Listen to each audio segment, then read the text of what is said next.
RMA, Random Manual Audit, that is self-audit. Sila lang ang nag-audit ng boto, ng resulta. Ang QR code, sila na yung mag-check. That is self-audit. Meron bang financial statement na tatanggapin ng bangko kung kayo'y mangungutang sa bangko?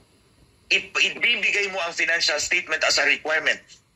Tatanggapin ba ng bangko na ikaw lang ang nag-audit? Self-audit? Hindi.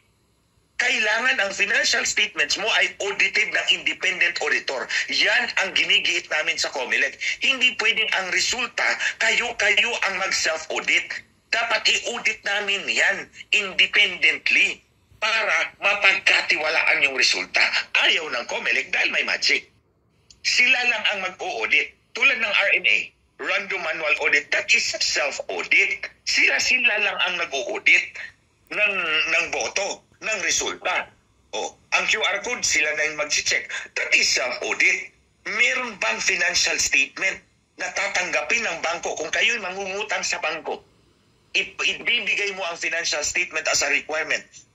Tatanggapin ba ng bangko na ikaw lang ang nag-audit? Self-audit? Hindi. Kailangan ang financial statements mo ay audited ng independent auditor. Yan ang ginigiit namin sa COMELEC. Hindi pwedeng ang resulta, kayo ang mag-self-audit. Dapat i-audit namin yan independently para mapagkatiwalaan yung resulta. Ayaw ng COMELEC dahil may magic. Sila lang ang mag-audit. Tama. Tulad ng RMA. Minamagic ang makina. That is